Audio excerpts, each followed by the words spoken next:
আজকে দেবিদ্বারে হচ্ছে ৩৯ বক্স খেজুর আসছে। ৩৯ বক্স খেজুর, ৩৯ বক্স খেজুরে আপনার হচ্ছে ৮ কেজি করে খেজুর আছে। মানে এগুলো হচ্ছে গভর্নমেন্ট দেয়, মানে বিভিন্ন জায়গা থেকে এগুলো নিয়ে আসে। টোটাল হচ্ছে ৩৯ বক্স খেজুর। আমি যদি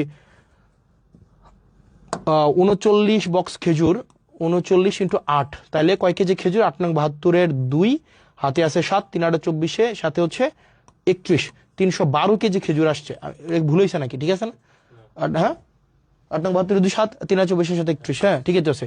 ৩১২ কেজি খেজুর আসছে। ১২ কেজি খেজুর ১৫টা ইউনিয়নের যেই হচ্ছে মাদ্রাসাগুলো আছে, মাদ্রাসাগুলোতে হচ্ছে ভাগ করে দিবে। হয়তো ৩ কেজি করে হয়তো পাইতে পারে আর কি। তো এই খেজুর কিছুদিন পরে কুরবানিকে সামনে রেখে উটের মাংস, দুম্বার মাংস এগুলো আসবে। তো আমরা চাই প্রত্যেকটা মানে এক পয়সা যেন, যে জিনিসটা আপনারা যেন বুঝে পান, মানে এই জিনিসটা যেন হচ্ছে কোনো মধ্যস্বত্ব ভোগী ঢুকে বা চেয়ারম্যান মেম্বার নিজেদের মতো করে এটা যেন না করতে পারে। আর বিশেষ করে আপনারা যারা ইউনিয়ন পরিষদের সচিব, আপনারা যারা আছেন, আপনাদের সাথে খুব শীঘ্রই আমার দেখা হবে এবং আপনাদের আমলনামা নিয়ে দেখা হবে। ইউনিয়ন পরিষদের যে সচিব আছেন, 15টা ইউনিয়নের 15টা সচিব, দুর্নীতির আখড়া মূলত হচ্ছে এই ইউনিয়ন পরিষদের এই যে সচিবদের মধ্যে।